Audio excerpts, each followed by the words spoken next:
Good morning, everybody, and welcome to a special edition of A Vision for You. Today is Sunday, May 8th, 2016.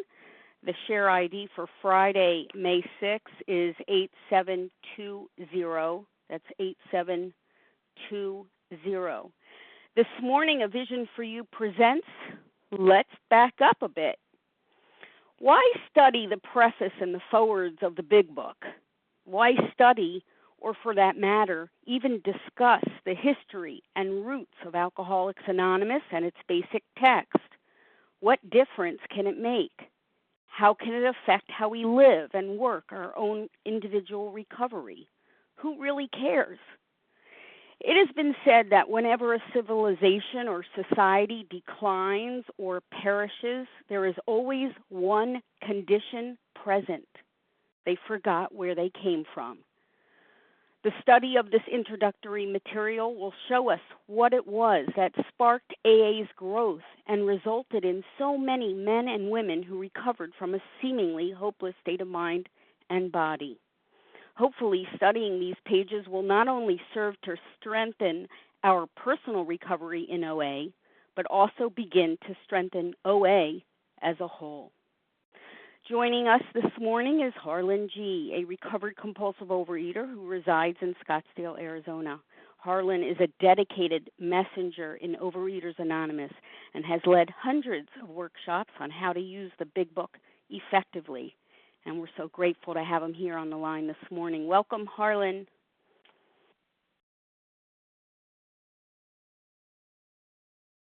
Harlan, star 1 to unmute.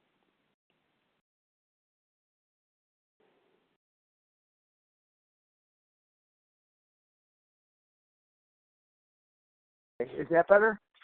Yeah, that's much better, Harlan. All right, okay. Welcome to you. Thank you, Leah, and thank you for your service, and welcome to everybody on the line, and happy Mother's Day to all you moms out there, and I hope you're going to have a wonderful, wonderful day surrounded in love and happiness. We're going to back up a little bit today. I'm Harlan, a recovered compulsive overeater. I live in Scottsdale, Arizona, as Leah told you. And we're going to study this morning some of the things that we normally overlook, but probably shouldn't, because they are things that are very, very vital to who we are and what we do and what we avoid doing. And the big book itself, not to go into the whole history, I'll save that for another time, not to go into the whole history of the writing of the big book, but the big book itself has a very colorful history. It was written as a fundraiser at first, and it was written to do something that was very, very important, but it was to carry the message, to codify what was then a haphazard method of sort of the flying blind period. June the 10th, 1935, Bob gets sober. And ironically, because it is Mother's Day today, we want to back up a little bit from that, because the original meeting of Bob and Bill Wilson and Dr. Bob, took place actually on Mother's Day, 1935. So Bill Wilson was in Akron, Ohio on a failed business venture that we're going to talk about a little bit later on. He was in a proxy fight, and he was trying to take over a tool and die making company. And that Akron, Ohio is a very important city in America for tire making. There's reasons why it's important, also for other reasons, but they do tires there. Harvey Firestone, Goodyear, these were some of the companies that were there making tires for automobiles. And Bill Wilson was involved in a proxy fight that failed. He found himself at the Mayflower Hotel. We all know the story of how he made a lot of phone calls to people trying to connect with another drunk so he could work with them, so he could stay sober himself.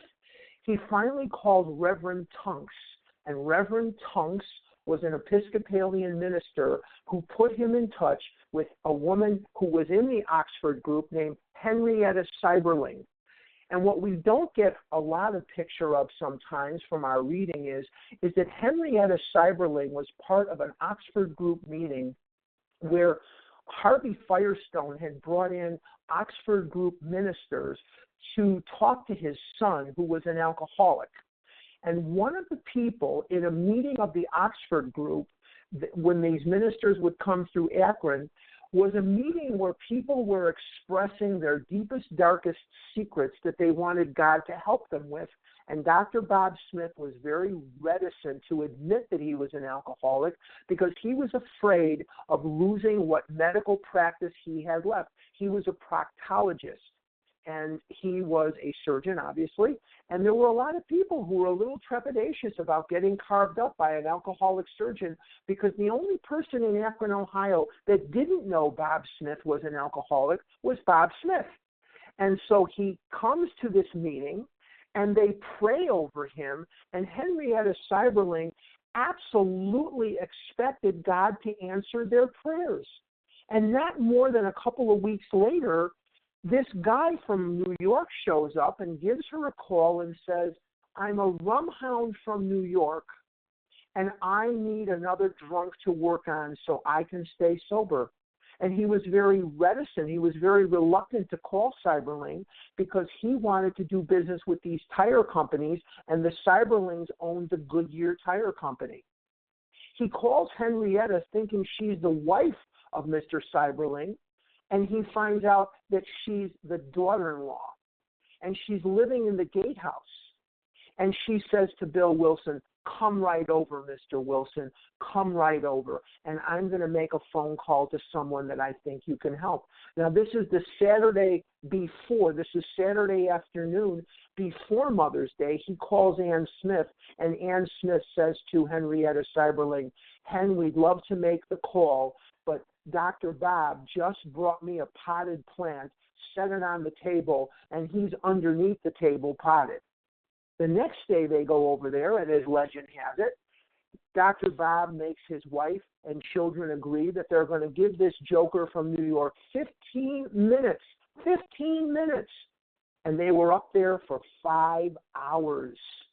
And Dr. Bob said something to his wife that stands in history. He says, Ann, this is the first person I've ever met that understood my drinking. Now, why is that funny? The reason that that's funny is because Bill Wilson never mentioned one word about Bob's drinking. He only talked about himself. And in identification with Bill Wilson, Dr. Bob heard his insanity coming out of someone else's mouth. And how many of us have had a lot of just uneasy feeling about this Overeaters Anonymous business when we first came in.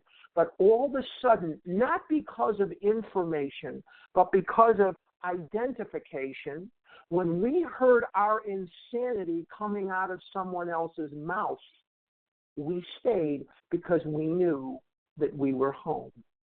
And I don't know about anybody else. Got my Hakaki allergies acting up again. But anyway, I don't know about anybody else, but I know about me. And what I know is that when I heard my craziness coming out of someone else's mouth, it began to break down my ego. It began to break down my sense of individuality. I knew that I was not the only person who thought these things about food and who behaved this way about foods. Thoughts and feelings and actions which I believed were secret unto me. That I was the only one who thought that way. That I was the only one who behaved that way was my thinking. And then when I found out that that wasn't true, I didn't feel as alone anymore or ever again. Now, that was in 1935, and between 1935 and 1937, AA was not AA then. They were the drunk squad of the Oxford group, but they went through a flying blind period. And in this flying blind period, they applied the 6 steps of the Oxford group program. And the Oxford group had 6 steps. Number 1, complete deflation. Number 2, dependence and guidance from a higher power. Number 3, moral inventory. Number 4, confession. Number 5, restitution. And number 6, continued work with other alcoholics. And that was the 6-step program that they were following at that time. But they saw that, like anything, things were getting convoluted and changed, and things were not codified. They were not set down. And in 1937, in the Smith living room in Akron, Ohio, Bill is there for a visit, and they started counting noses on a Saturday afternoon of who had recovered, and they came up with a number, and they didn't want to let that number diminish. And there were 3 things that they had decided to do in that 1937 Saturday afternoon. They decided that the hospitals, particularly Akron City Hospital, was becoming more and more disinterested in treating these alcoholics. The alcoholics had a hard time getting into the hospitals. Doctors often had to lie about a diagnosis to get them admitted. And there were people in there with leg problems or liver problems or kidney problems that were doing something that the drunks weren't doing. And the drunks weren't paying their bills. And the drunks weren't cooperating. And the hospitals were giving these guys more and more resistance to admitting them. So they wanted to start a chain of hospitals, a chain of treatment centers. They also wanted people to go hither and yon to spread the word of the book that they had decided in that meeting that they were going to write. And these were people that were going to be the missionaries, going to places like Los Angeles, San Francisco, Denver, Chicago, Coeur d'Alene, Idaho, wherever that may be. They were going to take the message beyond Akron and New York. They were impatient, and they felt that at the rate that they were going, it would be another many years before the message would get beyond New York and Akron and a smattering in Cleveland and a little smattering in Washington, D.C. They were impatient. So again, there were 3 things that they wanted to do. Number 1, start a chain of hospitals. Bill Wilson, coming from Wall Street, saw the value of chains. He saw the chain drugstores, the chain dry goods stores, the chain stores that were coming in at that time in the grocery business as well. And he wanted to start that. And Dr. Bob was going to head up the hospitals. The missionaries would be headed up by Bill himself.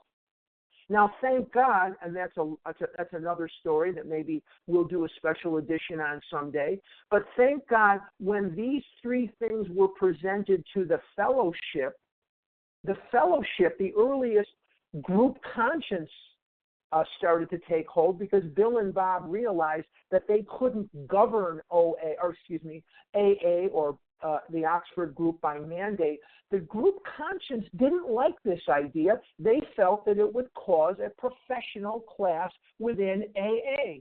They felt that it would cause clashes when it came to property and money and prestige, things that we see in our traditions today. But there were no traditions then. And so what we had coming out of that 1937 situation was the writing of the book. And that is a whole other story, too, because that was fraught with controversy and arguments and clashes over money. We're going to read a little bit this morning about a dinner that the Rockefellers gave. There was actually 2 dinners for these guys. And we'll save that for just a few minutes. And let's go to page XI. I have a 4th edition big book in my hands. I hope you have a 4th edition, too.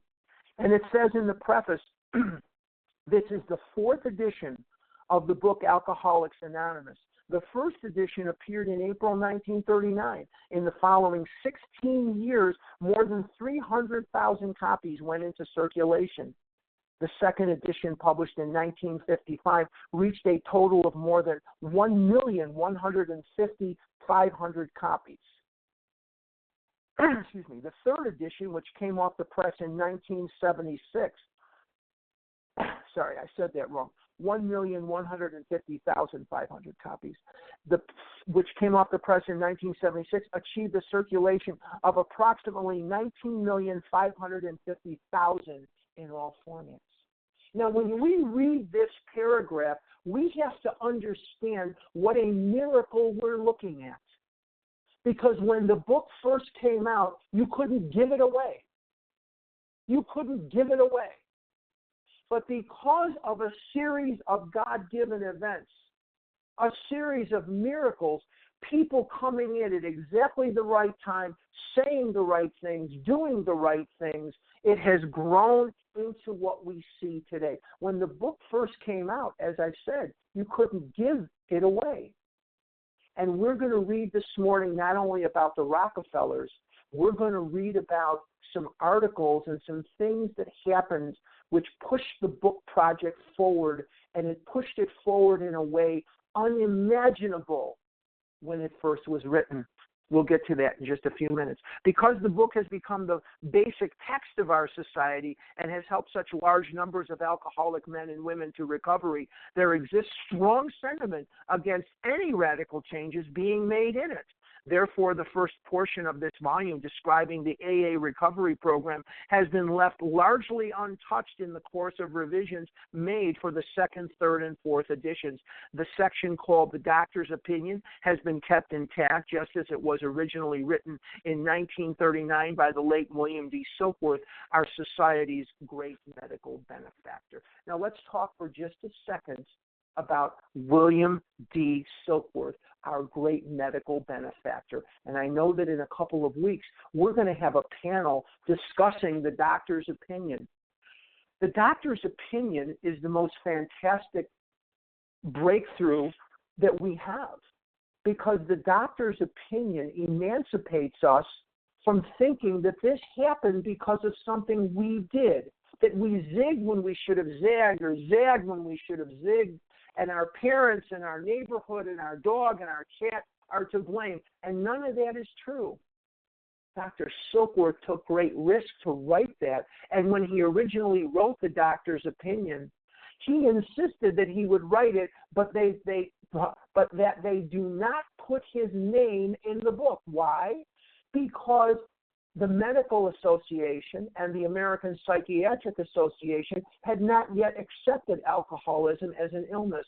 And he said, I will write this opinion, but don't you dare put my name in there. And it wasn't until 1949 when the distinguished psychiatrist Harry Tiebout, who also was Bill Wilson's friend and psychiatrist, he wrote a paper in 1949, which was 10 years after the book was published and finished, in which he thought that alcoholism was an illness. And in 49, the American Psychiatric Association, the American Medical Association accepted alcoholism as an illness, and Dr. Silkworth, between the 10th and 11th printing of the first edition in 1949, told Bill Wilson, okay, Bill, you can put my name in there now. But up until then, if you see a copy of the book, the first edition, first 10 printings, or a replica copy of it, you'll see blank, blank, MD, because he did not want his name in there. But he obviously remains our great medical benefactor, and unfortunately, he passed in 1951, 2 years later. But the opinion that he wrote is the basis of step one. And the opinion that he wrote explains things for which we cannot otherwise account. He explains the fact, not to go into the whole thing, he explains the fact that we suffer from an allergy of the body. An allergy is an abnormal adverse reaction to a food, beverage, or substance. Abnormal and adverse means it's not normally the reaction, and the adverse part means that it is harmful. Now, he imparted this information on Bill Wilson, and Bill recounts it on page 7 of the big book. And on page 7 of the big book, Bill Wilson comes under the care of Dr. Silkworth, and he says, and I'll quote, he says, best of all, I met a kind doctor who explained that though certainly selfish and foolish, I had been seriously ill bodily, the allergy, and mentally, the twist of the mind. He says, it relieved me somewhat to learn. Who did he learn it from? Silkworth. That in alcoholics, the will is amazingly weakened when it comes to combating liquor, though it often remains strong in other respects. We learn from the doctor that most of us eat because we like the effect produced by food. That effect is that sense of ease and comfort that comes instantly from eating certain foods. And we learn from the doctor that any account of this which leaves out this physical factor is incomplete, because for the centuries before Dr. Silkworth, this was believed to be a condition of the mind only. He was the first person to observe and to put down on paper this idea of a physical factor, the physical allergy. And if you've listened to me online, or you've heard me on a retreat or a convention or on a podcast, you know that I learned from the doctor's opinion that food is never the problem. Food is never the problem for a compulsive overeater. Food is the answer to the problem. What is the problem? The problem is the buildup of everyday, normal human emotions. Every human being on the face of this earth has happiness, sadness, jealousy, guilt, anger, fear, remorse. All human beings have these emotions. Every one of us has these. And in the mind of a normal person, a person that does not have the mental twist, these emotions will dissipate quite easily by having a glass of wine, walking the dog, going to the gym, spending time with your family, watching a program, reading a book, whatever that person can do to dissipate the level of these emotions, they learn to do, and they're fine. Not so with a compulsive overeater, because when these emotions within me build to a level where they become dangerously loud, my brain will know what it is that it needs to push me to do to get rid of the intense, searing, unrelenting, debilitating, punishing pain of not eating. And the pain of not eating becomes so intense. I can't stand it. I can't take it. I can't live with the pain of not eating. And although the intelligence side of my brain says, don't eat that, don't eat the Raisinets, don't eat the Kit Kats, don't eat the fries, the emotional side of my brain, where the mental twist lives, says, eat those French fries, eat those Doritos, because tomorrow you'll stay on your diet. Tomorrow will be different, but we're going to eat that today. And I end up eating the food. And for about 9 seconds, I feel fantastic. I feel great. And the pain of not eating is no longer in me. And it worked. And the brain says, I told you so. Now, if that's all that was wrong with me, I'd be fine. But there's another component that Dr. Silkworth gives us, and he gives this to us in a way that is not only accurate, but is timeless, so we can draw on that information for the rest of our lives.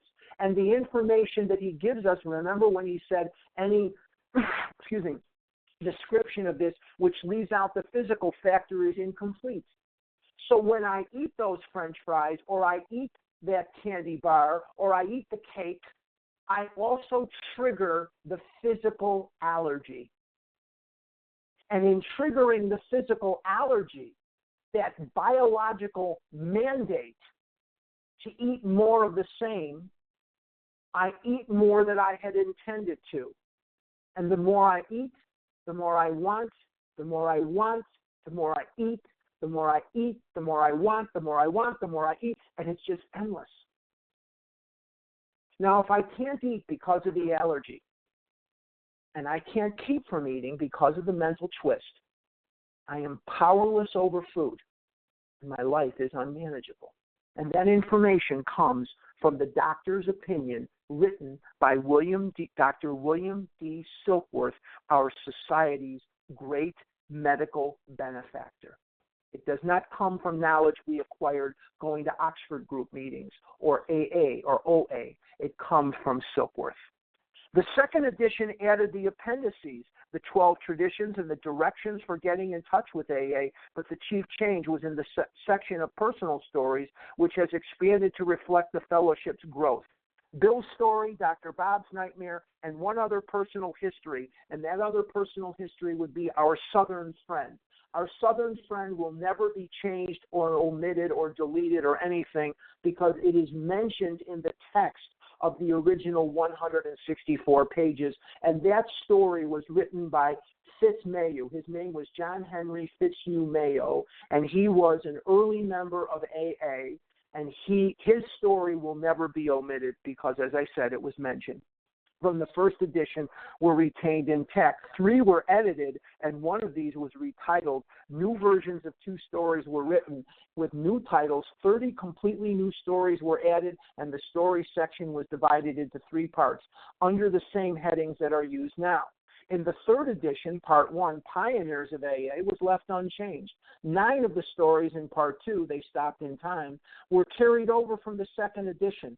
8 new stories were added in Part 3. They lost nearly all. 8 stories were retained. 5 new ones were added. The fourth edition includes the 12 concepts for world service and revises the 3 sections of personal stories as follows. 1 new story has been added to Part 1, and 2 that originally appeared in Part 3 have been repositioned there. 6 stories have been deleted. 6 of the stories in Part 2 have been carried over. 11 new ones have been added and 11 taken out. Part 3 now includes 12 new stories.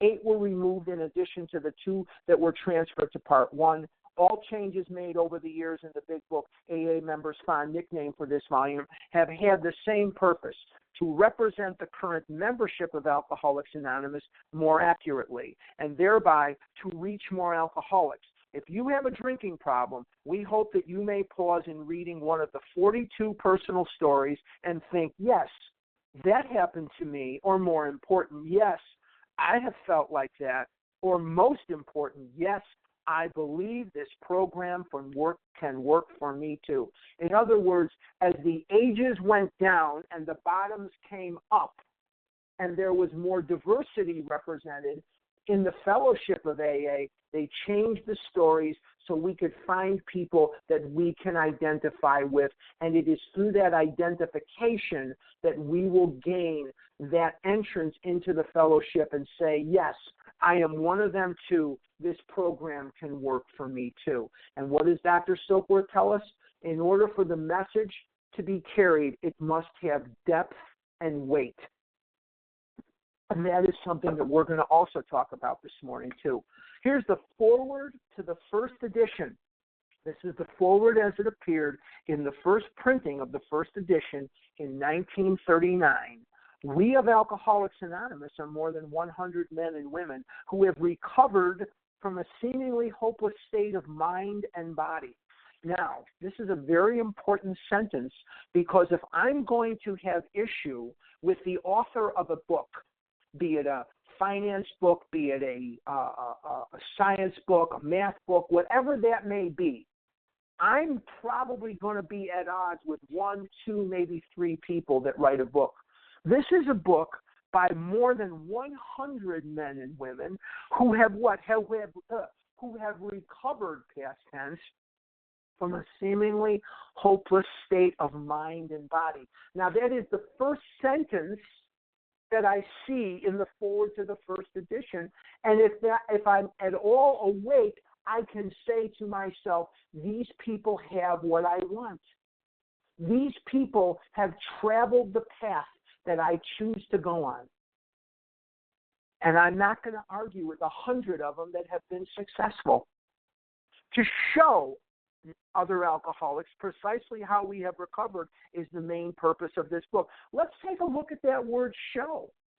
Notice it doesn't say to tell other alcoholics precisely how we have recovered is the main purpose of this book. Notice it doesn't say to describe or to tell. It says to show.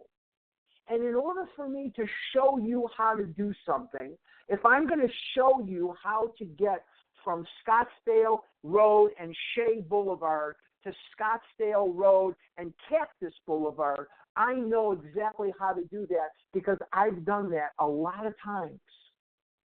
If you want me to show you how I have recovered from a seemingly hopeless state of mind and body, I can show you how I've done that because for 17 years, I have not wanted to overeat. I don't want to overeat today because of a program of recovery that is described in this big book of Alcoholics Anonymous. I came in here in 1979, and I put together some years, but I didn't follow through, and I slipped up, and I relapsed, and I had to start again. But I have 17 current years of recovery, so I can show you what I've done. I can show you things that I've experienced. And that word show is very important. For them, we hope these pages will prove so convincing that no further authentication will be necessary. We think this account of our experiences will help everyone to better understand the alcoholic. Many do not comprehend that the alcoholic is a very sick person. Notice it doesn't say a weak person, a troubled person, a person who had bad parents, a person who lives in a bad part of town. It says that we are sick people, a sick person. And besides, we are sure that our way of living has its advantages for all. I can't think of an area in my life where these steps don't help. And I would think that anybody who works these steps is going to have their life improved dramatically.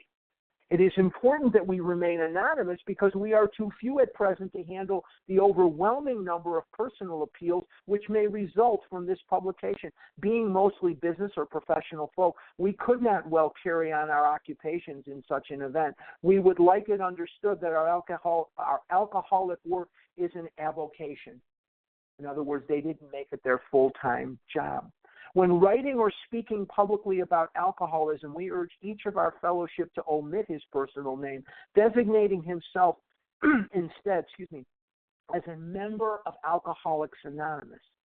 Very earnestly, we ask the press also to observe this request, for otherwise we shall be greatly handicapped. We are not an organization in the conventional sense of the word. There's no fees or dues whatsoever. The only requirement for membership is an honest desire to stop drinking. Now, when they originally formatted Tradition 3 states the only requirement for membership is a desire to stop compulsively overeating, or a desire to stop drinking in the case of AA. They made Bill take that word honest out because they said, we don't care what your motivation is. We don't care if it's because of your wife or your husband or your whatever. If you want to stop drinking, we are here for you. But in the original forward to the first edition, he puts in honest desire to stop drinking. This was several years before the traditions, but that's how he really felt.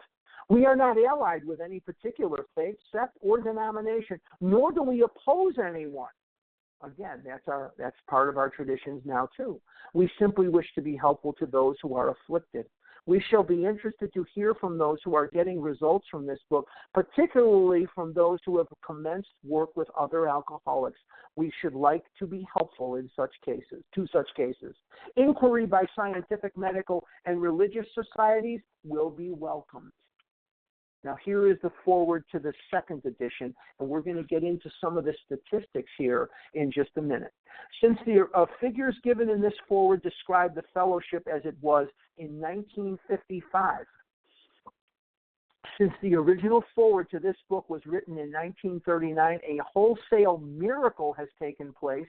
Our earliest printing voiced the hope that every alcoholic who journeys will find the fellowship of Alcoholics Anonymous at his destination. Already, continues the early text, 2s and 3s and 5s of us have sprung up in other communities. See, it's starting to spread now in the period of time between 39 and 55.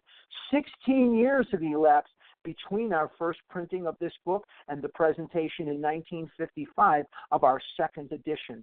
In that brief space, Alcoholics Anonymous has mushroomed into nearly 6,000 groups. Now, when you look at that, that is an absolute miracle. 6,000 groups whose membership is far above 150,000 recovered alcoholics. Now, that's a lofty, lofty statement. What a miracle. Groups are to be found in each of the United States and all the provinces of Canada. AA has flourishing communities in the British Isles, the Scandinavian countries, South Africa, South America, Mexico, Alaska, Australia, and Hawaii. All told, promising beginnings have been made in some 50 foreign countries and U.S. possessions. Some are just now taking shape in Asia. Many of our friends encourage us by saying that this is but a beginning, only the augury of a much larger future ahead. If you have a big book in front of you, why don't you turn to the bottom of page 159. 159. I'll give you a second to get over there. Look at what it says at the bottom of 159. A year and 6 months later, these three, Dotson, Smith, and Wilson, had succeeded with 7 more. So in a year and 6 months, 18 months, they had 10 people sober in the world of AA. That's a year and 6 months, 18 months, there were 10 people sober. Now let's go back to page XV or 15 in Roman numerals, and we see that we have 150,000 recovered alcoholics. And we're going to talk about why in just a second here. The spark that was to flare into the first AA group was struck in Akron, Ohio in June of 1935 during a talk between a New York stockbroker and an Akron physician. Bill wasn't really a stockbroker. What he was a New York City stock speculator who made his living selling his opinions, not his appointments, his opinions to people, and they cut him in on the profit. 6 months earlier, the broker had been relieved of his drink obsession by a sudden spiritual experience following a meeting with an alcoholic friend who had been in contact with the Oxford groups of that day. That would be Ebby Thatcher. He had also been greatly helped by the late William V. Silkworth, a New York specialist in alcoholism, who was now accounted no less than a medical saint by AA members and whose story of the early days of our society appears in the next pages. From this doctor, the broker had learned the grave nature of alcoholism. What did he learn? He learned of the twist of the mind and the allergy of the body. Though he could not accept all the tenets of the Oxford group, he was convinced of the need for moral inventory, confession of personality defects, restitution to those harmed, helpfulness to others, and the necessity of belief in and dependence upon God. Now, how did he get to that dependence upon God? By understanding that his dependence upon him had failed 100% of the time. So when we talk about God, we may offend some people. We may bristle some feathers. So let me talk about that for just a minute. When we talk of God, we mean the God of your understanding or the higher power of your understanding. If you are an atheist, you are welcome here. You can recover here. If you are a firm believer, you can recover here. You are welcome here. If you are an agnostic, one who's not sure, an agnostic, ag means without, gnostic means knowledge. They're not sure one way or the other. You are welcome here and you can recover here. There is no qualification. There is no requirement that you believe in the God that I have in my head and in my heart. It is God as you understand God. If you don't want that to be a deity in the sky of your religion, then make it something different. You are free to do that here. We're not here to tell you what God is or what God isn't. There are 2 things I know about God. There is one, and it's not me. And as long as I keep those 2 things in my heart, there is one, and it's not me, I am on the path to recovery. Prior to his journey to Akron, the broker had worked hard with many alcoholics on the theory that only an alcoholic could help an alcoholic, but he had succeeded only in keeping himself sober himself. The broker had gone to Akron on a business venture which had collapsed, leaving him greatly in fear that he might start drinking again. He suddenly realized that in order to save himself, he must, now there's that word, must, carry his message to another alcoholic. And how many times have I answered the phone and it's somebody in OA that said, my sponsor told me to call you. I'll answer questions. That's fine. That's what I'm here for. That's fine. But I have to wonder how many of us are working 11-step programs and not 12-step programs, or 10 or 9-step programs and not 12-step programs. Because I have to be at the ready to answer these questions 7 days a week, 365 days a year, no matter what it interrupts. If it interrupts business, if it interrupts personal pleasures, if it interrupts whatever, I am here, and I am here to take these phone calls and be of service. That's how I stay sober myself. Leaving him greatly in fear that he might start drinking again, he suddenly realized that in order to save himself, he must carry his message to another alcoholic. That alcoholic turned out to be the Akron physician. The physician had repeatedly tried spiritual means to resolve his alcoholic dilemma, but had failed. Dr. Bob was in the Oxford group movement a lot longer than Bill Wilson. Dr. Bob was a far more religious person than Bill Wilson. Dr. Bob was a person who had been attending Oxford group meetings for a long time. But when Bill met Bob, Bill was sober and Bob was drunk. So Bob had to look at Bill and say, what is this guy doing? Not thinking, not wishing. What's he doing that I'm not doing? And it wasn't until Bob finally surrendered that he was able to stay sober as well. When the broker, the physician had repeatedly tried spiritual means to resolve his alcoholic dilemma but had failed. When the broker gave him Dr. Silkworth's description of alcoholism and its hopelessness, the physician began to pursue the spiritual remedy for his malady with a willingness he had never before been able to muster.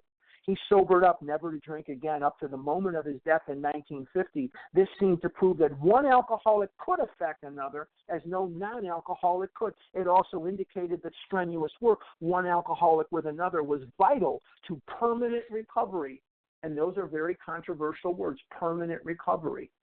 I'm not cured of compulsive overeating, but I can be in permanent recovery as long as my efforts in the steps are occurring every day relentlessly. Now let's take a look too very quickly because the time is going.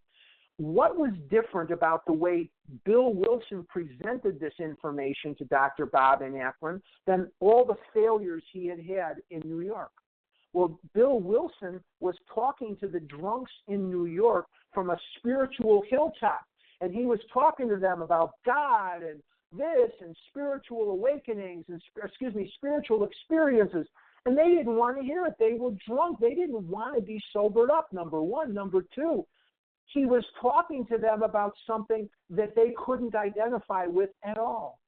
And right before he goes to Akron, just like when somebody told you, go to the store for me when you were a kid, when did they give you the money? Right before you left for the store. God puts this into Bill Wilson's head through the mouth of Silkworth. Silkworth says, it's good to see you, Bill. I've been hearing about some of the shenanigans you're pulling out there, trying to talk to these drunks about this white light spiritual experience that you had. Why don't you talk to the drunks like I talk to you? Why don't you tell them about the mental obsession, the mental twist that you have? Why don't you tell them about how you feel when you're not drinking? Why don't you tell them about the physical allergy? And the first person that Bill Wilson tried this new technique on was Dr. Bob. And it flourished into the fellowship that we have today. Hence, I'm on page XVII or 17 in Roman numerals. Hence, the two men set to work almost frantically upon alcoholics arriving in the ward of Akron City Hospital. Their very first case, a desperate one, recovered immediately and became Alcoholics Anonymous number 3, and that would be Bill Dotson. He never had another drink. This work at Akron continued through the summer of 1935. There were many failures, but there was an occasional heartening success. When there was Ernie Galbraith, who later married Dr. Bob's daughter, he would get drunk and sober and drunk and sober, and they just couldn't figure out how were they going to keep Ernie sober. But the one thing he did was when he came to Dr. Bob's funeral in 1950, he was sober. Excuse me, when the broker returned to New York, in the fall of 1935, the first AA group had actually been formed, though no one realized it at that time. A second small group promptly took shape at New York, to be followed in 1937 with the start of a third at Cleveland. Besides these, there were scattered alcoholics who had picked up the basic ideas in Akron or New York, who were trying to form groups in other cities. By late 1937, the number of members having substantial sobriety time behind them was sufficient to convince the membership that a new light had entered the dark world of the alcoholic. And they were seeing something that they never believed they would ever see. Drunks like them getting sober. Because never before in the history of mankind, even when the Washingtonians were around, never before were these drunks getting sober like this.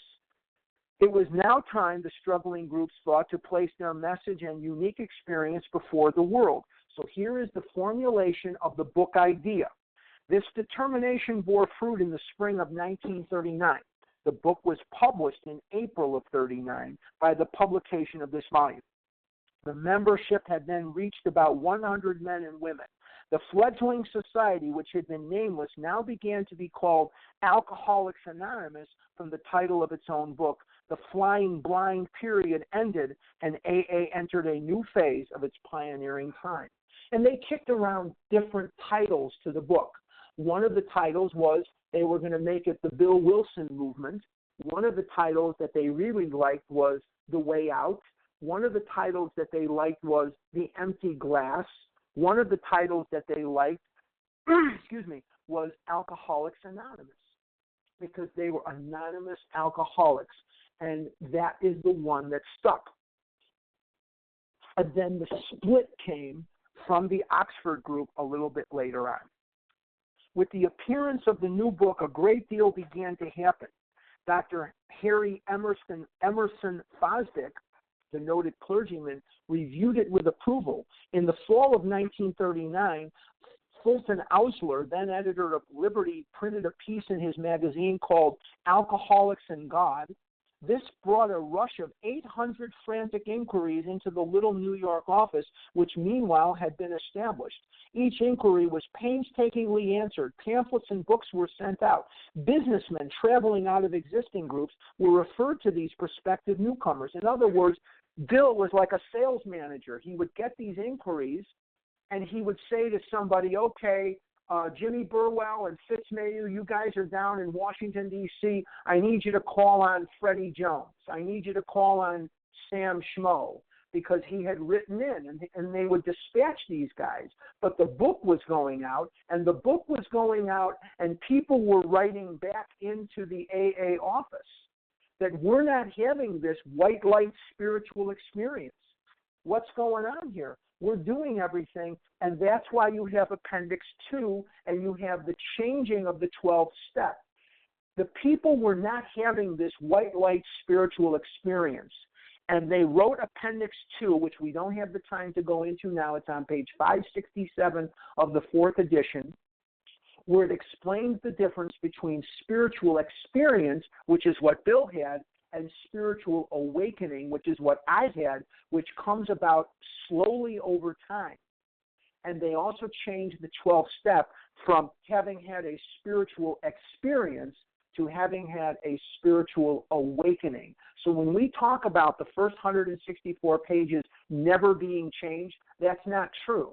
They changed in the 11th printing, I believe, or 10th printing of the first edition, and then certainly in the second edition, it no longer says having had a spiritual awakening, or experience. It says having had a spiritual awakening, and that is in step 12.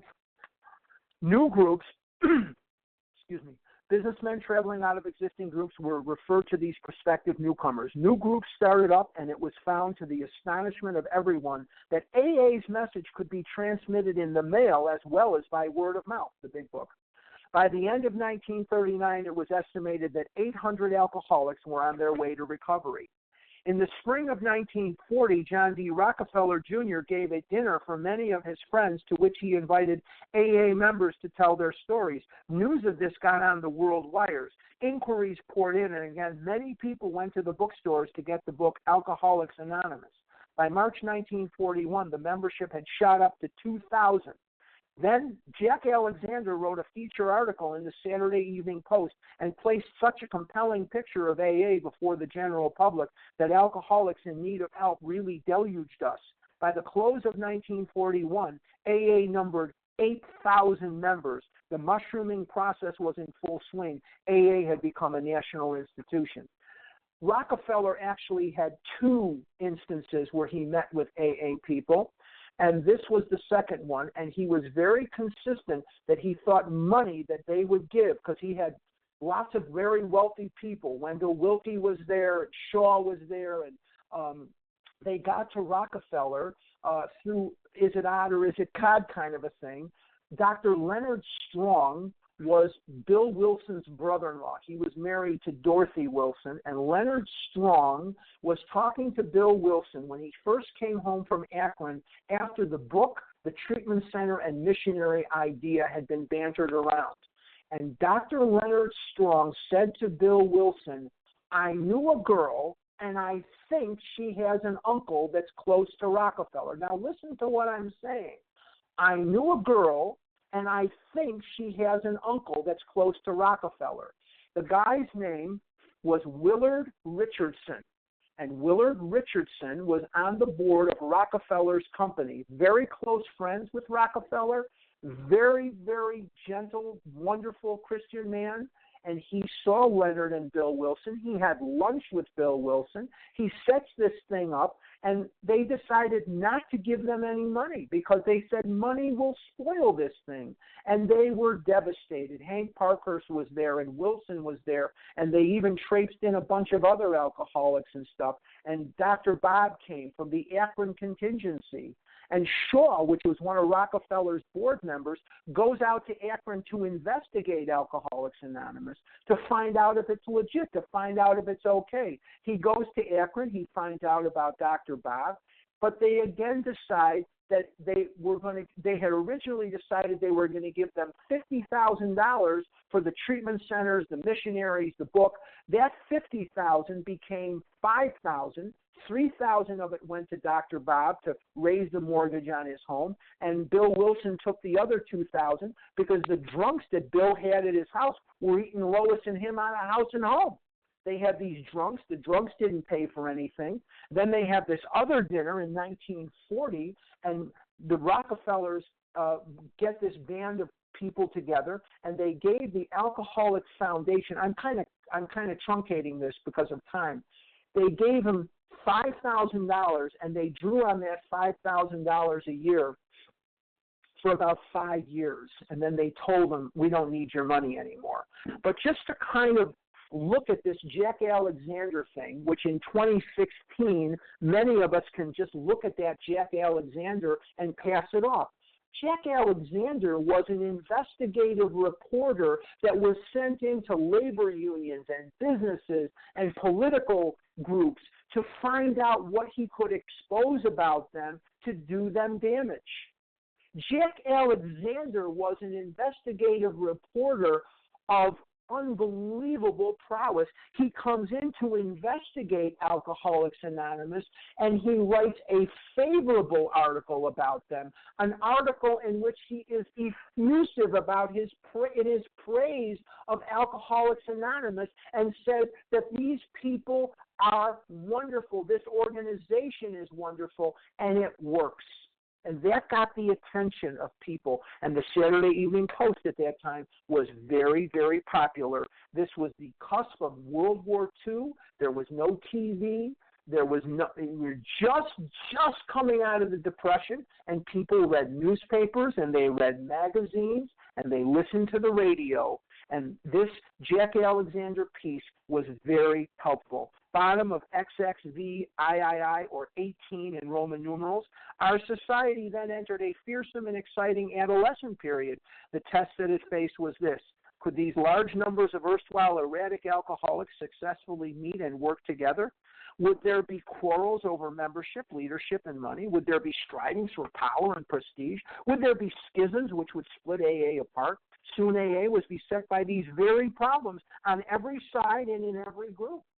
One of the people who helped put the book project together, Hank Parkhurst, the one who wrote one of the stories in the first edition, the one in whose office the big book was typed by Ruthie Hawk.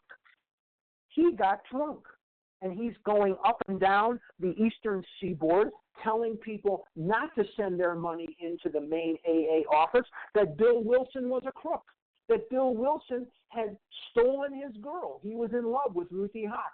Now, Bill and Hank were both married at the time, but he wanted to run away with Ruthie. And when she wouldn't go with him, he assumed that she was playing footsie with Bill Wilson, and that wasn't true. So he accused Bill of great, great wrongs, and this was blowing AA apart.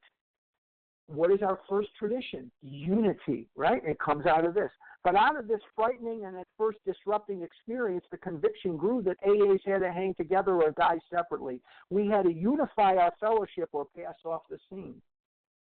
As we discovered the principles, the steps, by which the individual alcoholic could live, so we had to evolve principles by which the AA groups and AA as a whole could survive and function effectively. It was thought that no alcoholic man or woman could be excluded from our society. So here you see the traditions. And remember that the second edition came out in 55. Well, the tradition, the 12 steps and 12 traditions were written with essays about the steps, not instructions, but essays to sell the traditions. The traditions were first introduced in Grapevine magazine. And in Grapevine magazine, Bill introduced these traditions slowly and gently because he knew that no alcoholic likes to be told what to do. He didn't call them laws. He didn't call them rules. He called them traditions, that these are our traditions, sort of like Fiddler on the Roof. That our leaders might serve but never govern, that each group was to be autonomous and there was to be no professional class of therapy. There were to be no fees or dues. Our expenses were to be met by our own voluntary contributions. There was to be the least possible organization. Even in our service centers, our public relations were to be based on attraction rather than promotion. It was decided that all members ought to be anonymous at the level of press, radio, TV, and films. And in no circumstances should we give endorsements, make alliances, or enter public controversies. This was the substance of AA's 12 traditions, which are stated in full on page 561 of this book. Though none of these principles had the force of rules or laws, they had become so widely accepted by 1950 that they were confirmed by our first international conference held at Cleveland. Today, the remarkable unity of AA is one of the greatest assets that our society has. So when we look at AA and the traditions being accepted in 1950, we have the big book coming out in the 30s. We have the 12 and 12 coming out in the 50s, the traditions in the 50s. Most of the literature in AA comes out in the 50s and the 60s, but in the 40s, Bill was in a very deep, dark depression. Bill suffered from depression, and at the same time, AA was blowing apart. There was no unity, and it was blowing apart. And somebody said to him, we're going to go the way of the Washingtonians. And the Washingtonians passed off the scene. They were begun in 1848 because they made alliances and they accepted outside donations, and they violated everything because they had no traditions. But we didn't want to go the way of the Washingtonians. We wanted to succeed. While the internal difficulties of our adolescent period were being ironed out, Public acceptance of AA grew by leaps and bounds, for there were two principal reasons: the large numbers of recoveries and reunited homes. These made their impressions everywhere. Now we're going to talk about this next little section here. Of alcoholics who came into AA and really tried, 50% got sober at once and remained that way. 25% sobered up after some relapses, and among the remainder, those who stayed on with AA showed improvement. Other thousands came to a few AA meetings and at first decided they didn't want the program, but great numbers of these, about 2 out of 3, began to return as time passed. Now, I have been very, very lucky and honored that I have been able to serve Overeaters Anonymous, because I've done big book studies and spoken at conventions, regional conventions, and the OA Birthday. The OA Birthday is a beautiful convention. It's held in January every year in Los Angeles. I recommend it strongly. And we've all got the World Convention coming up in September of this year in Boston, and I don't know if I'll be doing anything there or not. But I have been very lucky to speak in most of the states in this union, and I've spoken in Canada as well. And we cannot talk about, when we add the 50% and then the 25%, that's 75% recovery. We can't talk about anything like that.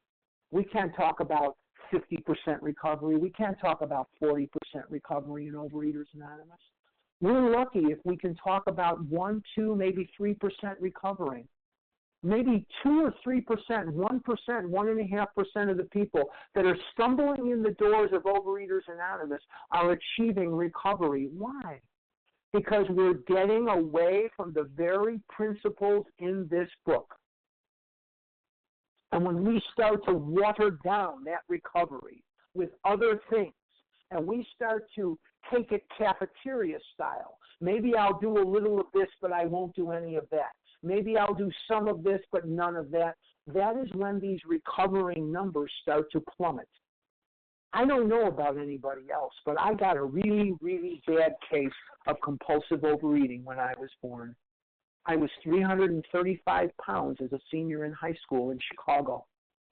By the time I graduated college in Chicago, I was over 500 pounds. By the time I was in my mid-30s, I was 700 pounds. My legs were in different zip codes. I don't want to go into all the details of how much furniture I broke. I don't want to go into all the details about how I couldn't buy clothing. I don't want to go into all the details that I couldn't get in and out of a car. I couldn't go to the movies because I couldn't fit in the seat.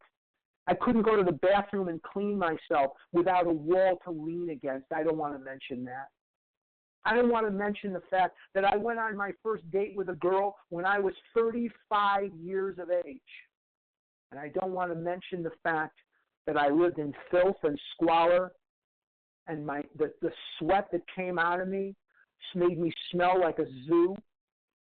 I don't want to go into the fact that I couldn't walk and I couldn't sleep. I couldn't lay flat in a bed and breathe because there was so much fat on my chest. I don't want to live like that ever again. I don't want to live in the fear and the degradation of what this disease wrought into my life. So I'm going to follow the precepts of this book as close to the letter as I humanly can. I'm not saint. I'm not a saint. I'm not perfect. But I'm going to do the best I can to recover by following this book of Alcoholics Anonymous to the best of my ability, to the letter of the law.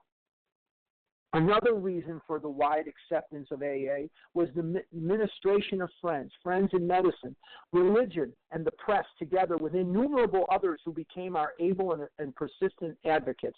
Without such support, AA could have only made the slowest progress. Some of the recommendations of AA's early medical and religious friends will be found further on in this book. Alcoholics Anonymous is not a religious organization. Neither does AA take any particular medical point of view, though we cooperate widely with the men of medicine as well as with the men of religion. Alcohol being no respecter of persons, we are an accurate cross-section of America and in distant lands. The same democratic evening up process is now going on. By personal religious affiliation, we include Catholics, Protestants, Jews, Hindus, and a sprinkling of Muslims and Buddhists. More than 15% of us are women. At present, our membership is pyramiding at the rate of about 20% a year. So far, upon the total problem of several million actual and potential alcoholics in the world, we have made only a scratch. In all probability, we shall never be able to touch more than a fair fraction of the alcohol problem in all its ramifications. Upon therapy for the alcoholic himself, we surely have no monopoly, yet it is our great hope that all those who have as yet found no answer may begin to find one of the pages of this book and will presently join us on that high road to new freedom. Forward to the third edition. By March 1976, when this edition went to the printer, the total worldwide membership of Alcoholics Anonymous was conservatively estimated at more than 1 million. Wow. With almost 28,000 groups meeting in over 90 countries. Surveys of groups in the United States and Canada indicate that AA is reaching out not only to more and more people, but to a wider and wider range. Women now make up more than 1/4 of the membership among newer members. The proportion is nearly 1/3. Sorry. 7% of the AAs surveyed are less than 30 years of age, among them many in their teens. The basic principles of the AA program, it appears, hold good for individuals with many different lifestyles, just as the program has brought recovery to those of many different nationalities. The 12 steps that summarize the program may be called La 12 Pesos, I hope I'm pronouncing that right, in one country, La 12 Etapes, I hope I'm doing that right. If it was Yiddish, I could do it, but in another, but they trace exactly the same path to recovery that was blazed by the earliest members of Alcoholics Anonymous. In spite of the great increase in the size and span of this fellowship and its core, it remains simple and personal. Each day, somewhere in the world, recovery begins when one alcoholic talks with another alcoholic, sharing experience, strength, and hope. So it never changes. It never gets different from what Bill did for Bob and what people do every day. Forward to the 4th edition, and then we'll be done. And this 4th edition of Alcoholics Anonymous came off the press in November of 2001 at the start of a new millennium. Since the 3rd edition was published in 1976, worldwide membership of AA has just about doubled to an estimated 2 million or more. Wow. With nearly 100,800 groups meeting in approximately 150 countries around the world. Literature has played a major role in AA's growth, and a striking phenomenon of the past quarter century has been the explosion of translations of our basic literature into many languages and dialects. In country after country where the AA seed was planted, it has taken root slowly at first, then growing by leaps and bounds. When literature has become available, currently Alcoholics Anonymous has been translated into 43 languages, and then asterisk at the bottom it says in 2013, Alcoholics Anonymous is in 70 languages. Wow.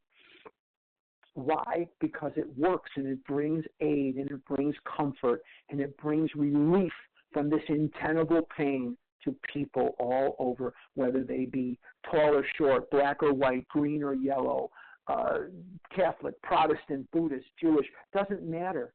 It doesn't matter. And that this book has returned more alcoholics to society, more compulsive overeaters to society, gamblers, addicts of all kinds than all other methods combined.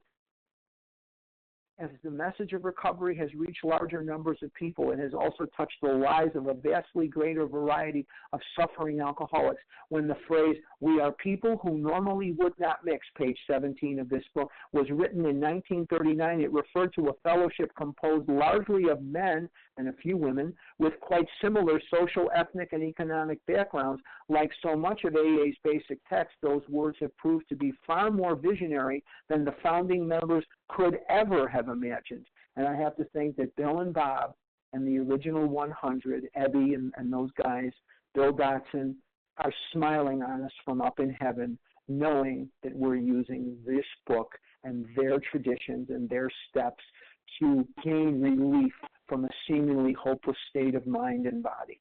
The stories added to this edition represent a membership whose characteristics of age, gender, race, and culture have widened and deepened to encompass virtually everyone the first 100 members could have hoped to reach. While our literature has preserved the integrity of the AA message, sweeping changes in society as a whole are reflected in new customs and practices within the fellowship, taking advantage of technological advances. For example, AA members with computers can participate in meetings online, sharing with fellow alcoholics across the country or around the world. In any meeting anywhere, AAs share experience, strength, and hope with each other in order to stay sober and help other alcoholics.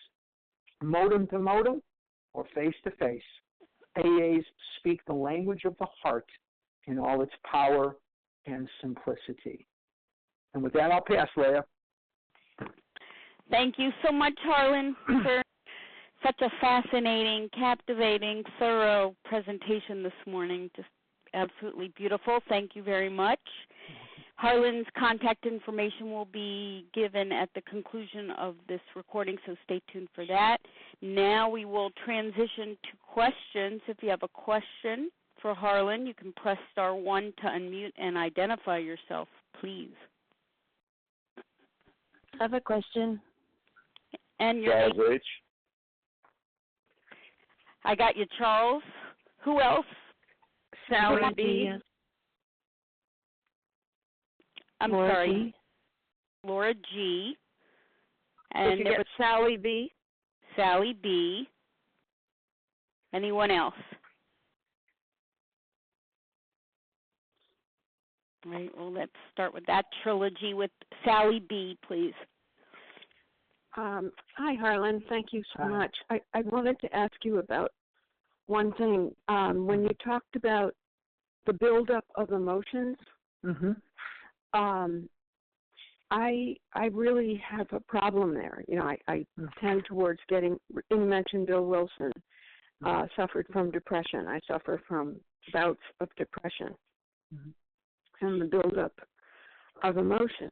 And my sponsor's given me some tools, and they help some. And I have not picked up food over it, though I would have certainly in the past. Is there anything you can say about it? Gosh, Sally, I would love to, but you have to remember that clinical depression is an outside issue. And if you have clinical depression, that needs the attention of a psychologist, and it often needs medicine, it needs therapy, it needs things that are outside the scope of these steps and these traditions. So when we're talking about the buildup of normal, everyday human emotions, if you are suffering from clinical depression or clinical anxiety or any other, malady like that, that becomes an outside issue. And my only opinion on it becomes that we are told in the big book, do not discount the doctors, psychiatrists, psychologists, do not discount that. So if you need help, you need to get it. When I had my hips replaced, I didn't go to a meeting. I went to a surgeon. When I needed my knee replaced, I didn't go to a meeting. I went to a surgeon. So sometimes we have, if my car broke down, I'd go to the mechanic. I wouldn't take it to the meeting. So it's, at some level, you have to seek that help. I'm sorry I couldn't be more helpful, but that's my opinion. That was fabulously helpful. Thank you so much. Thank you. Thank you, Sally. Charles H. Hey, thank you, Harlan, for that presentation. It was definitely clear cut. Thank you, Charles. You're welcome. Real quick, I just wanted to get your insight on how do you feel about sponsoring people over the phone, and what's been your success rate with that? And then part two to this question is, as I believe you well know, that the first three steps is the conclusion. While working with newcomers or retreads or whoever, how many times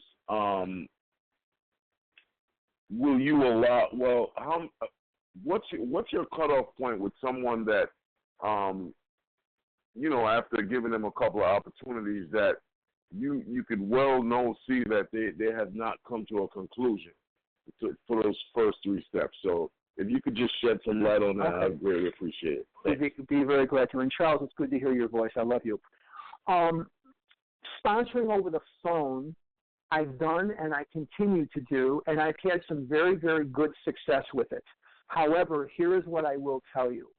It is, if you live in an area, if the person lives in an area where there are lots of regular face-to-face meetings where the person can actually eyeball them, that would be preferable. But I have sponsored over the phone quite successfully for a very long time, and I've sponsored, face-to-face successfully and unsuccessfully for a very long time as well. So I've had people relapse over the phone from long distances. I've had people relapse that went to the same meetings that I go to.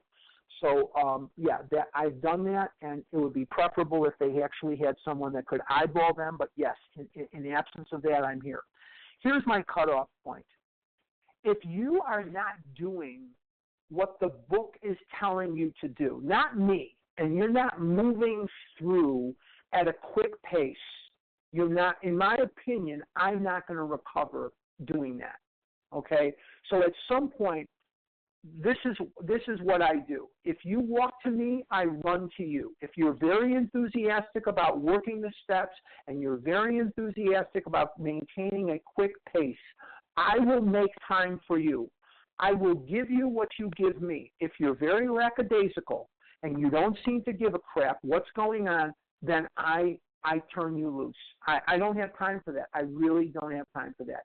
If you are continuing to pick up the food, I'm going to follow the practice of Chapter 7. I'm going to leave you alone because I may spoil a future chance. If there's a couple of slips here and there and I can sense that you're working, but I can sense that you're slipping, okay. But if I see wanton eating where you've made a decision to go out there, then I tell the person, look, I love you. I want to help you. Go out there, get it out of your system. Because if it's still fun, you ain't done. And if you still want to eat and you're still, in that mode of I want to eat, go ahead. Because I can't stand in the way of it. I can't get in the way between you and your food. So that's basically how I do it. I hope that answers it. Thank you, Charles. Thank you, Charles. Laura G., your turn. Am I being heard? Yes. Yeah. Okay. Good morning, everybody. This is Laura G., compulsive overeater. My question is about how you talked about the spiritual experience was replaced with the spiritual awakening, or not replaced, but more extrapolating on the awakening. And also how you talked about, I'm going to try to tie them together so that the question is clear. Mm-hmm. How the traditions and the principles, all this stuff all comes together. Also, you just answered how sometimes you're as a sponsor need it quick or not quick, or you put down some of your parameters, your boundaries per se. Mm-hmm. All of this stuff, it ties in brilliantly to the awakening thing. Like, we process differently. We all have a different need. We all have different needs. And so the question is, do you think that the awakening part, the reason why they emphasized on it so much is depending on when we start really receiving and understanding all these variables that pull you into a possible fully state of recovery, which will be the experience, if that was clear? I'm not really sure what the question is. Laura, I want to be more clear. Are you asking me the difference between a spiritual experience and a spiritual awakening? So I'm asking if you think all the verbiage and all the history that you explained this morning ties in. That's your walk. That's where you are in recovery. Mm-hmm. And for the newcomer, or many of us, the retread idea, or the person that keeps slipping, or having relapses, or whatever verbiage you use. Mm-hmm. It is the awakenings through that process to get to the recovered state that would be to be identified as the experience. Do you think that's what all the changes through the appendix changes in the years that you have so brilliantly studied, obviously, and expressed this morning? Do you think that's what ties in that possible amendment, per se, in regards to the awakening and the experience? I'm not sure the question, but I'll take a shot. The spiritual awakening as a result of the steps is different from the spiritual experience. The experience that Bill had was sudden, profound. He was in the town's hospital, and he had worked the first 11 steps with Ebby and God the day before. That would be December 14th, 34. And the next day, he's sleeping in his bed, and he sees the room fill with white light, and he feels this presence of God as he had never felt it before, and it changed his life forever. The awakening is the very slow experience, it can not very slow, but slower experience of the educational variety. We pick up education, we pick up knowledge, and all of a sudden it changes us.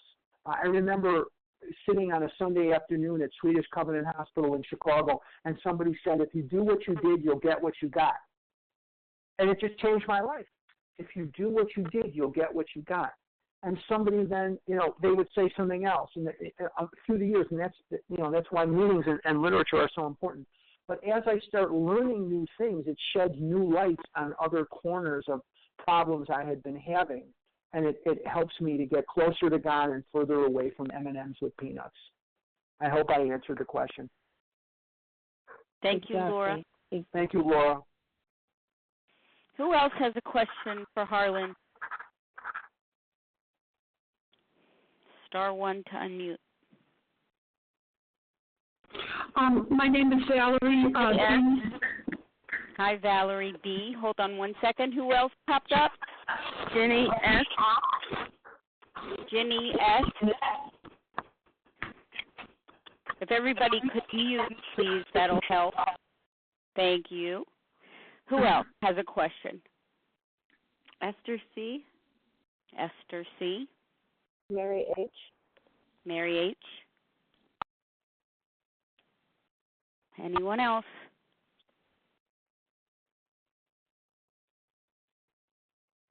Okay, then.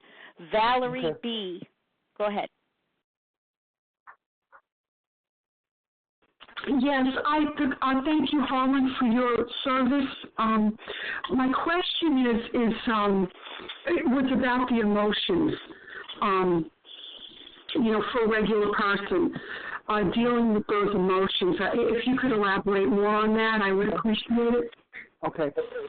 Dr. William Duncan Soapworth, our great medical benefactor, when he wrote the doctor's opinion, at the bottom of page XXVIII, or 28 in Roman numerals, he says men and women drink essentially because they like the effect produced by alcohol. The sensation is so elusive that while they admit it is injurious, they cannot, after a time, differentiate the true from the false.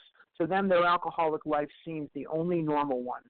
Now, put in the words in your mind, when we're not eating, we're restless, irritable, and discontent unless we can again experience the sense of ease and comfort, which comes at once by taking a few drinks which we see others taking with impunity. And what impunity means is they don't get punished for it. Impunity has the same root word as the word punished. And we see these people eating moderately or eating whatever, and they don't seem to have the problems we have. After they have succumbed to the desire again, as many do, and the phenomenon of craving develops, they pass through the well-known stages of a spree, emerging remorseful, with a firm resolution not to drink again. This is repeated over and over, and unless this person can experience an entire psychic change, spiritual awakening, there's very little hope of his recovery. So let's talk about these emotions, and I'll try to make it as brief as I can.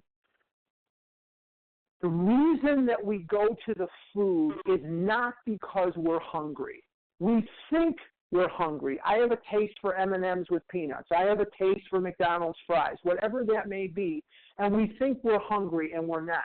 And people looked at me my whole life and wondered why I was eating the way I was eating. And I looked at them my whole life and wondered why they're not eating. And I didn't understand where this desire for the food first comes from. All human beings have emotions. All human beings have fear, happiness. We discount happiness sometimes, but look at Fred's story in chapter 3. Happiness, jealousy, guilt, shame, remorse, fear, anger. These are all emotions that normal human beings have. And these emotions that we have in a normal human being, a person that is not afflicted with compulsive overeating, are dissipated quite nicely. They get dissipated through, going to the gym, watching a TV program, walking the dog, spending time with loved ones, driving around, listening to your favorite song as you're on the highway. All these methods will dissipate these emotions quite nicely in a normal human being. Are you with me so far? Okay. But in my brain, my mental twist on the emotional side of my brain knows a way to dissipate the discomfort of these emotions. And it dissipates the discomfort of these emotions by driving me irresistibly into the arms of a Kit Kat bar or M&Ms with peanuts or whatever it is, cake, whatever it is, that's going to give me the effect. Okay? Now, the intelligent side of my brain says, no, don't eat that. You've been single for 6 years now since your divorce. You'd love to go on a date with a girl. You're not going to get dates if you're fat. You're not going to get dates if you don't look good, whatever that may be. But the emotional side of my brain says, eat the M&Ms with peanuts. You deserve them. You need them. They're not going to treat you that way. Besides, tomorrow everything will be okay. So I eat the M&Ms with peanuts or the Kit Kat bar. And I get this effect. The effect is the sense of ease and comfort that comes instantly by eating those foods. And the emotions which have been bothering me are now dissipated to a very comfortable level. And that's what Dr. Silkworth calls the effect. Now, unfortunately, that's not all that's amiss with me. I also have a physical allergy. And that allergy is the abnormal adverse reaction to these foods. So that when I eat a Kit Kat bar or M&Ms with peanuts or cake or pie or what have you, I trigger this physical allergy. And I eat way, way more than I intended to. And so the more I eat, the more I want. The more I want, the more I eat, the more I eat, the more I want, the more I want, the more I eat, and it's just endless. And so the original thing of step one, my life, I'm powerless over food, and my life's unmanageable. If I can't eat because of the allergy, and I can't keep from eating because of the mental twist, because these emotions are going to continue whether I'm standing on my head or not, these emotions are going to continue. And Valerie, that's why we have to work all the steps every single day, because no matter how evolved my recovery gets, I will never rise above the level of a human being, and I'm going to have emotions every day. The world looked at me and saw me eating and wondered why. I looked at the world and saw them not eating and wondered why. Because I didn't realize that food was doing something for me, not to me, for me, that it doesn't do for them. Food changes my perception of reality instantly. I hope that answers it. Thank you very much, Valerie. Thanks, Valerie. Ginny S. Thank you very much. Thank you very much. This is Jenny. Okay, Jenny. Harlan, I don't know all of your story, but we talk about this book, this big book, as being convinced that this book is the answer. Mm-hmm. And so my question is, what made you convinced? Did you stop drinking so you had experience with this book? Or did you meet somebody else that was 700 pounds? What made you convinced that this book was the answer? By trying everything else but this book and meeting with adjunct failure, with absolute failure every step of the way. I never met anyone else that was 700 pounds. I'm not a drinker. I am not a member of Alcoholics Anonymous. I am not an alcoholic by any stretch of anyone's imagination. I am a compulsive overeater, and I have been a compulsive overeater my whole life. What convinced me was by trying everything else and meeting up with failure. The only thing that ever worked for me was following this book. I have to be out of ideas. If I still have an idea on how I'm going to do this myself, my way, then I am not going to recover. Because the only method that I have of living my life free of M&Ms with peanuts, Kit Kat bars, Ritz crackers, is by following these steps. And it doesn't matter how long I've been doing it, I have to continue doing it. But the only way I came to the right answer was by trying every wrong answer imaginable an absolutely nauseating number of times. And that's how I came to this conclusion. Thank you. Esther or Ginny, if you still have any ideas on how you're going to do this a different way, then you're going to do them. You're going to do them, but they didn't work for me. No, I believe in the steps, so thank you very much. Thanks, Ginny. Thank Esther you. C. is next, I think. Yes, Esther C., you're up. Hi, good morning. Thanks, Leah. Thanks so much, Harlan, for your presentation. It's Esther C. I wanted to ask you, when you take someone through the big book, do you begin at the doctor's opinion or do you start at the preface? And a lot of the history that you taught us today is not written in there. But let's say do you think it's important to give that over to sponsees as well?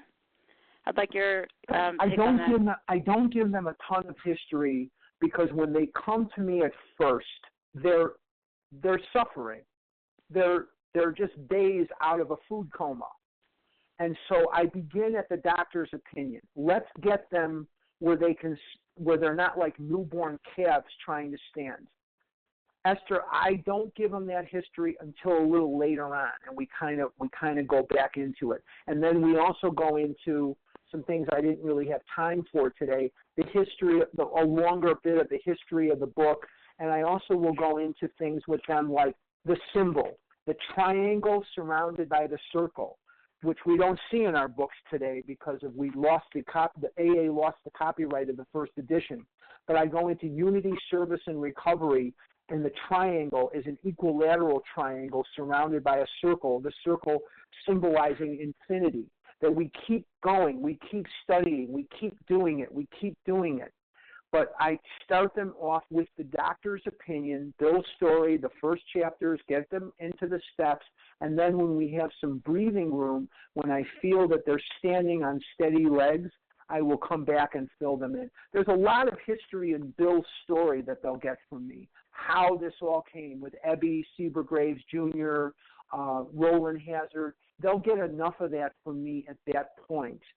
But I do start them at the doctor's opinion, and then I work backwards at times and fill them in. Thank you. Thanks, Esther. Mary H. Hi, Harlan. It's Mary H., recovered compulsive overeater from California. Hi, Mary. And my question is, you talked about how few people are recovering and are recovered. Mm-hmm. And I just want to know a little bit more about what do you suggest? And I would suggest getting back into the big book. I would suggest if we all go back to the big book and start working the program that way, then we will see these recovering numbers jump. I have done, by the way, I don't know where in California you are, but I'm coming to Orange County in July, and I'm coming to LA in September 10th to do a day with the Big Book. But anyway, that aside, I think that for me, and there are people that will object to me saying this, and there are people that will object to me even going there, but if we all got back to the Big Book and really did it the way that these first guys did it, we will see these recovering numbers jump. I have been at retreats and conventions all over this country, and never in my life have I had quite the same experience twice. But one of the experiences that I had that was overwhelming to me emotionally, and I don't often do this and I don't often say this, but I was in tears coming home from Virginia Beach last November. I had never witnessed a 500 people group of recovered people like I had experienced in Virginia Beach. And I believe that one of the spearheads of the resurgence in recoveries in Overeaters Anonymous is coming through the Vision for You group. I believe one of the spearheads of the resurgence of recovery is coming because the Vision for You groups are studying the Big Book and they're taking those actions which will bring them closer to God and further away from a Kit Kat bar or Oreo cookies. I was overwhelmed with emotion coming back from Virginia Beach. I was in tears. It's a long flight I had a flight to Norfolk, and from Norfolk I flew to Charlotte, and from Charlotte I flew back to Phoenix. That's a long flight. It's a 5-hour flight. And I was so emotional. I had rented a movie on my phone. You know, you can watch movies on your iPhone. I didn't even want to see the movie. I was just overwhelmed. But I think that, Mary, if we get back to the Big Book, you'll see these numbers in recovery jumping through the ceiling. Well, thanks, Harlan. I felt the same way about the retreat in Virginia Beach. It was beautiful. Thank you. Yeah, unbelievable. Thank you, Mary. Harlan, should we take a few more questions? I'm yours until 7:30, which is my time. It's 7:07 right now, so I'm yours until 7:30. You tell me what to do, I'll do it. Okay, thank you very much. Any other questions? Karen S. in Michigan. Judy K. Karen S., Judy K. Tara.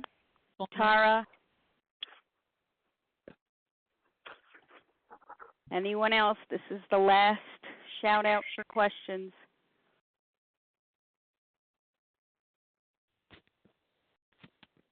All right, I'll take Jody. Yes. Did I catch you, Jody? Okay. Yes. Mm-hmm. Excellent. Okay, Karen S., go right ahead. Thank you, Leah. Thank you, everyone on the line. Hi, Harlan. I could not agree more with your evaluation of the Virginia Beach Conference and my response to the Virginia Beach Conference. And a friend and I went together, and we came back on fire for the Big Book, and we've been talking about it in our meetings and our one small town face-to-face meeting. And I think it's showing there are new people coming in that we really never had for the last 3 years or so that I've been in this face-to-face meeting. The puzzle to me is that we talk about the Big Book and we bring in some of the CDs from the conference and podcasts from these Sunday presentations, and there's resistance, Harlan. We had somebody the other week who just got very, very angry about one of the podcasts and said it was, well, I don't know, doesn't matter, but that resistance. Can you speak to that a little bit? There's always going to be resistance. You know what they say, Karen, 10 compulsive overeaters, 21 opinions. But the bottom line is that there is going to be resistance because the addict by their nature is a sensitive rebel. We are sensitive rebels, and we don't like to be told what to do, and we like to do things our way, and we like to have our own way. And this is a program not for people who need it. It is not a program for people who want it. It's a program for people who do it. And what I've learned over the years is not everyone has hit a bottom. And not everyone intends to do any of this stuff. There are people in OA meetings who are non-compulsive overeaters. There are people in OA who have no intention of doing any of this work. And there are people in OA that just like to if you say north, they'll say south. And that's okay. God put them in our lives to make us work 10 steps. That's great. But, Karen, if you and I don't work the steps out of the big book the way it's prescribed, we're going to die in the food. And we don't want to do that. So we just need to focus in on what we need to do. And if there's resistance from someone else, that is okay. That doesn't mean they're bad people. That doesn't mean we should, call them names and say, shame, shame, everybody knows your name. But it just means that they need to do something else. And that's okay. God bless them. God bless them. Thanks so much. You're welcome, Wonderful. Karen. Good to hear your voice.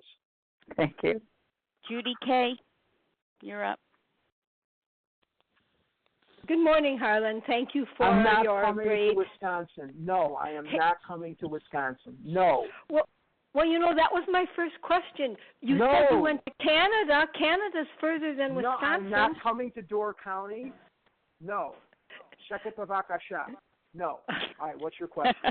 If I can't have a little fun with Judy, then I don't want to play anymore. Okay, go ahead, Judy. What's your question? Okay, so my question is, in the forward to the second edition where it says 50% got sober at once and remained that way, 25% sobered up after some relapses. Mm-hmm. So I'm thinking, because I sobered up after thousands of relapses, mm-hmm. So I'm thinking there is some leeway for people who cannot grab this program right away. And so, again, I know that you answered that question earlier when you said that if the person's not serious, you see them, you tell them to just go try some more stuff. But I'm just wondering, about, it says 25% sobered up after some relapses. I guess the big book doesn't really say how many relapses, and when you studied AA history, mm-hmm. have you read anything about how far and how long they worked with people who, drunks who just would come back and come back and come back and finally sober up? Well, and that's my question. In Chapter 3, we're told about Fred, and they had worked with Fred a bunch of times. They had worked with some of these guys a bunch of times. Some of these guys came out of asylums, and they kept working with them. I will continue working with someone until they show me that they don't want to do this. But I don't think that there's a number. I think that what it is there's an epiphany. And the epiphany that we go through as human beings is, I want to live, I want to do this. And until that epiphany occurs, forget it. You're not going to reach the person. We have to come to a point where the fear of more eating outweighs the fear of giving up the food. And that takes one thing, which is the only convincer that has ever worked for me: massive amounts of pain. Massive amounts of pain. And I think that every person has a different bottom. Some people will come in as anorexics. Some people will come in as bulimics. Some people will come in a little overweight. Some will come in a lot overweight. Whatever that person is, they're going to have to hit a bottom. And the only thing we can know is that when they hit that bottom, we have a job to be part of the outstretched hand of Overeaters Anonymous to those who urgently seek it. But until they hit a bottom, there's not much that can be done for them. There's really not much that can be done for them. And no, I'm not coming to Door County at all, period, end of discussion. Okay, Harlan, you never know. Don't say never. Okay, I love you. Thank you.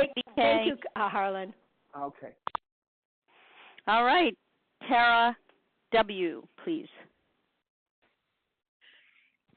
I decided I'm going to call Harlan off the call. Okay. No, all right. Withdraw. Thank you. Then our final question. Thank you, Tara. Okay, then our final question comes from Jody E. Can you hear me? Yes. Perfectly. Okay. Hi. Good morning. This is Jody E., recovered compulsive overeater in California. Thank you so much, Harlan, for this very interesting discussion of the history of AA. You're welcome, Jody. Thank you. Yeah, I have a couple of books here. One is called, and you may have said this in the beginning and I didn't hear it at your beginning, Alcoholics Anonymous Comes of Age, A Brief History. Oh, good book. And the other one is called Not God, A History of Alcoholics Anonymous by Ernest. Yes, that's an outside book by Susan Cheever, or not by Susan, Ernie Kurtz. And, you know, I'm not going to comment on that because it's an outside kind of thing to our purpose here. But the bottom line is that AA Comes of Age is a great book. There are other ones out there called Pass It On, which was written, it's conference approved by AA, Pass It On. There are many, many things out there that you can avail yourself to. I would recommend also an AA book that is a compilation of Bill Wilson's grapevine writings. I talked this morning about the entrance of the traditions and how he introduced them through the grapevine. And the book is called Language of the Heart. And Language of the Heart is a beautiful compilation.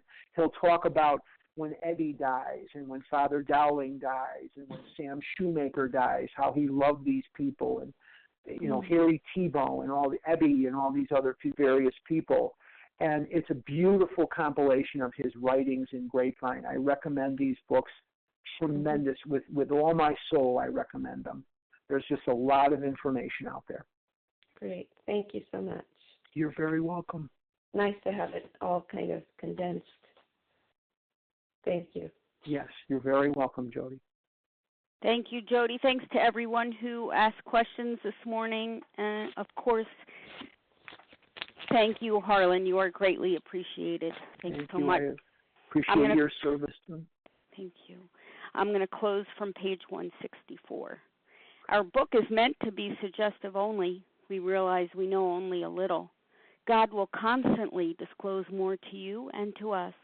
Ask him in your morning meditation what you can do each day for the man who is still sick. The answers will come if your own house is in order. But obviously you cannot transmit something you haven't got. See to it that your relationship with him is right, and great events will come to pass for you and countless others. This is the great fact for us. Abandon yourself to God as you understand God. Admit your faults to him and to your fellows. Clear away the wreckage of your past. Give freely of what you find. And join us. We shall be with you in the fellowship of the Spirit, and you will surely meet some of us as you trudge the road of happy destiny. May God bless you and keep you until then.